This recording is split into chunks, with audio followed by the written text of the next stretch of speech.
সন্দীপ ঘোষের গ্রেপ্তারের পর নিজের সোশ্যাল মিডিয়া হ্যান্ডেলে রাজ্য সরকার যে কতটা ঠিক পদক্ষেপ করেছে তা মনে করিয়ে পোস্ট করেছিলেন। এবার সরাসরি বললেন সন্দীপ ঘোষ একটা অমানুষ, সন্দীপ ঘোষ একজন চোর, সন্দীপ ঘোষ একজন চোর স্পষ্ট জানালেন তৃণমূলের দেবাংশু ভট্টাচার্য। আরজিকর কাণ্ড সামনে আসার পর তৃণমূলের বিরুদ্ধে শাসক দল ঘনিষ্ঠ সন্দীপকে আড়াল করার চেষ্টার অভিযোগ উঠেছিল। সেই সন্দীপকেই ক্যামেরার সামনে সোজাসুজি চোর ডাকাত বলে দিলেন দেবাংশু। আজ তাক বাংলায় আর ঠিক কি কি বললেন তিনি, চলুন শুনে নি। সন্দীপ ঘোষ একজন চোর, সন্দীপ ঘোষ একজন ডাকাত, এই বিষয়ে কোনো সন্দেহ অন্তত আমার মনে নেই। ব্যক্তিগতভাবে আমি মনে করি না এই অভিযোগগুলো অনেকদিন আগে থেকে জমা পড়েছিল দেবাংশু বাবু, তখন মনে ছিল না চোর ডাকাত, হঠাৎ করে এখন চোর ডাকাত।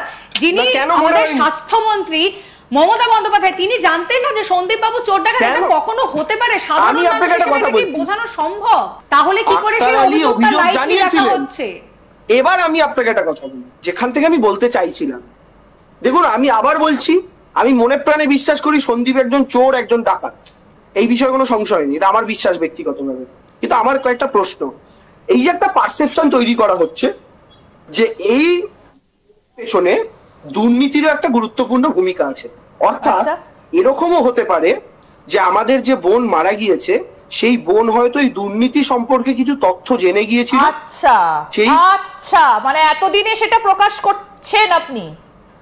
আমি বলছি না, আমি বলছি এটা পারসেপশন তৈরি করা হচ্ছে, বলা হচ্ছে যে আমাদের এই বোন হয়তো দুর্নীতি সম্পর্কিত কিছু তথ্য জেনে গেছিল, তাই তাকে হয়েছে, এইটা যে বলা হচ্ছে বারংবার, এটার কাউন্টারে আমার একটা প্রশ্ন আছে। আমার বক্তব্য হচ্ছে যদি এটাই হয়ে থাকে তাহলে পৃথিবীর, আমি অন্তত বিশ্বাস করি না সন্দীপ চোর হতে পারে, ডাকাত হতে পারে, কিন্তু বোকা, এটা আমি বিশ্বাস করি না। ও ধুরন্ধর চালাক।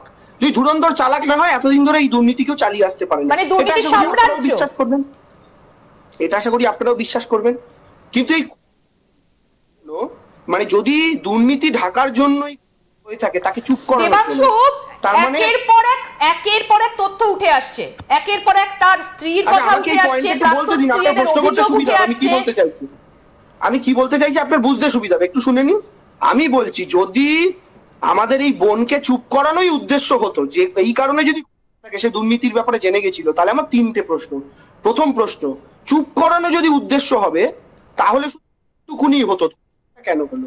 নাম্বার 2, আরজিকর হাসপাতাল চত্বরে কেন হলো?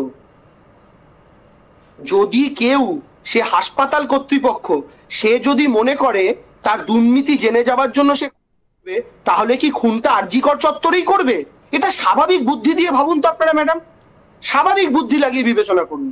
আজকের দিনে যেখানে আমরা, আপনিই রোজ খবর করেন, আপনার চ্যানেলে আমি কদিন আগে একটা খবর দেখেছি যে কোন বন্ধু তার এক বান্ধবীকে মারার জন্য সুপারি কিলার ভাড়া করেছে। আজকের দিনে যেখানে সুপারি কিলার ভাড়া করে লোকে সেখানে যদি কেউ বদলা নেওয়ার জন্য খুন করে থাকে, সে হাসপাতাল চত্বরেই খুনটা করবে, যেখানে প্রত্যেকে জানে হাসপাতাল চত্বরে খুন হলে হাসপাতালের যারা কাস্টোডিয়ান তাদের ঘাড়ি আগে এসে দোষটা পড়বে, তাদেরকেই আগে জবাবদিহি করতে হবে। ফলে আমি বলছি আমরা যে কোনো তত্ত্বে, এবং এটা যদি সত্যি হয়ে থাকে, যদি সত্যি এই কারণটা হয়ে থাকে, আমার এই প্রশ্নগুলোর উত্তর আমি সিবিআই এর থেকে চাই। আরজিকরের ঘটনা পোস্টমর্টম করার সময় এবং তার রিপোর্ট নিয়ে যথেষ্ট বিতর্ক তৈরি হচ্ছে। সুপ্রিম কোর্টে শুনানি চলাকালীনও স্বাভাবিকভাবে ওঠে এই প্রসঙ্গটি। এমনিতে নিয়ম অনুযায়ী সন্ধ্যের পর আর ময়না তদন্ত করা যায় না, তাহলে অভয়ার ক্ষেত্রে তা হলো কি করে? এ রাজ্য তো বটেই, এই প্রশ্নে তোলপাড় হয় গোটা দেশ। বিতর্ক এড়াতে শাসক দলের নেতারা বিভিন্ন সময় বিভিন্ন যুক্তি সাজানোর চেষ্টা করেছেন। আজ তাক বাংলায় এসে এই নিয়ে তরুণ তুর্কি দেবাংশু ঠিক কি বলেছেন শোনাবো আপনাদের। সুপ্রিম কোর্ট বলেছে ভারতবর্ষের কোথাও সন্ধ্যে 6টার পর পোস্টমর্টেম করার নিয়ম নেই। কি করে এটা আরজি করে সম্ভব হলো? সরকারি প্রতিষ্ঠান, স্বাস্থ্যমন্ত্রী, রাজ্যের মুখ্যমন্ত্রী মমতা বন্দ্যোপাধ্যায়, কার ইনস্ট্রাকশনে হলো? এর জবাবটা কে দেবে? আচ্ছা, এবার আমি আপনাকে একটা কথা বলি। ধরুন এটা একটা মিস্টেক হয়েছে পুলিশের তরফ থেকে যে 6টার পরে পোস্টমর্টেম হয়েছে, কিন্তু আপনি আমার একটা কথা বলুন, ধরুন 6টার পরে পোস্টমর্টেম হয়েছে, মিস্টেক হয়েছে, ভুল হয়েছে, পুলিশের তরফ থেকে এটা একটা গাফিলতি হয়েছে, এটার উপরে কি প্রমাণ লোপাট নির্ভর করে? এইটার উপরে কি এমন কিছু নির্ভর করে যাতে তদন্ত প্রভাবিত হতে পারে, কাউকে লুকানো যেতে পারে? 5:55 চালান নেই, কালকে কপিল সিব্বল চালান দিতে পারেন সুপ্রিম কোর্টে, নিজে বলছেন চালান খুঁজে পাচ্ছি না। এটাই ভুল তথ্য, এটাই ভুল তথ্য। আপনারা শুনেছেন আশা করি আগের দিনের পুরো শুনানিটা।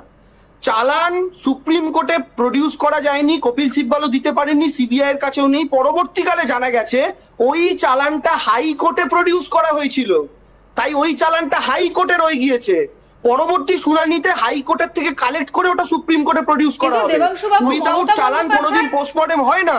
মমতা বন্দ্যোপাধ্যায় এই কথাও বলছেন যে ডাক্তারদের সুবিধার কথা ভেবে ওই রুমটা ভাঙা হয়েছে। মানে হঠাৎ করে এই ঘটনার 24 ঘন্টার মধ্যে ডাক্তারদের সুবিধার কথাটা ভাবতে হলো, ক্রাইম সিন সেখানটা ভেঙে দেওয়া হলো। এটা সম্ভব কি? এটা একটু বেশি হয়ে গেল না? ডাক্তারদের সুবিধার কথা তো 24 ঘন্টায় ভাবতে হয়নি। যেটা ভেবেছে সরকার, ভাবার কারণটা হচ্ছে সরকার নয়, এটা সন্দীপ ঘোষের তরফ থেকে লেটারটা গেছিল। ঘটনাটা ঘটেছে একদম সন্দীপ ঘোষের তরফ থেকে 10 তারিখে লেটারটা গেছিল। কিন্তু আপনি কি জানেন যে সিদ্ধান্তে সন্দীপ ঘোষ যে মিটিং এ বসে এই সিদ্ধান্তটা নিয়েছিলেন এগুলো করতে হবে, সেই অনুরোধটা এই মার্ডারটা হওয়ার পরের দিনই জুনিয়র ডাক্তারদের তরফ থেকে এসেছিল। ওই হাসপাতালে যারা 36 ঘন্টা ডিউটি করে ঘুমের চান্স পান না, রেস্ট নিতে পারেন না। এবং আমি বলছি, এবং এই ভাঙার অর্ডারটায় ভাঙার যে নিয়মটা, যে ভাঙা বলতে রেনোভেশন করা হবে, এটাতে 18 জন ডাক্তারের সই আছে। আমি মেনে নিলাম 18 জন ডাক্তারের সই আছে, আমি মেনে নিলাম। কিন্তু মমতা বন্দ্যোপাধ্যায় নিজের স্বাস্থ্য দপ্তরের উপর এতটুকু কন্ট্রোল নেই, যেখানে এত বড় একটা ঘটনা ঘটে গেছে, সেই ঘটনার মধ্যেই ক্রাইম সিন ভাঙা হচ্ছে। তার মানে তো স্বাস্থ্য দপ্তরের উপরেই তার কোনো কন্ট্রোল নেই।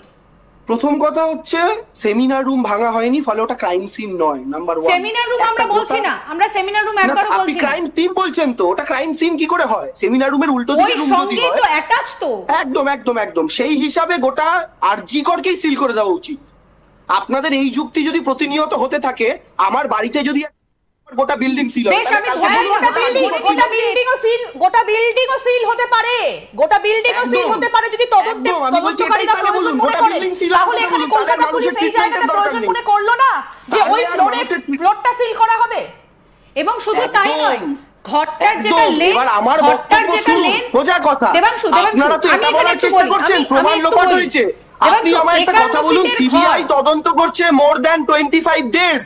সিবিআই কি 25 দিনে কোথাও দাঁড়িয়ে এই প্রমাণ দাখিল করতে পেরেছে? প্রমাণ লোপাটের কথা কোর্টেই বলা হয়েছে। এবং আরেকটা যেটা আমি বলতে চাইছি, রুমটা পুরো 51 সেন্টিমিটার। আচ্ছা, প্রমাণ লোপাট নিয়ে সিবিআই কোর্টে কি বলেছে আপনি বলুন তো? সিবিআই বলেছে crime scene has been altered, এই কথাটা বলেছে। হ্যাঁ, সেখানে এবার আমি বলছি crime scene has been altered মানে যে প্রমাণ লোপাট করা হচ্ছে। বাকি 11 ফুট তাহলে কোথায় হারিয়ে গেল দেবাংশু? বাকি নজর রাখুন আজ তাক বাংলার ইউটিউব স্ট্রিমিং এ।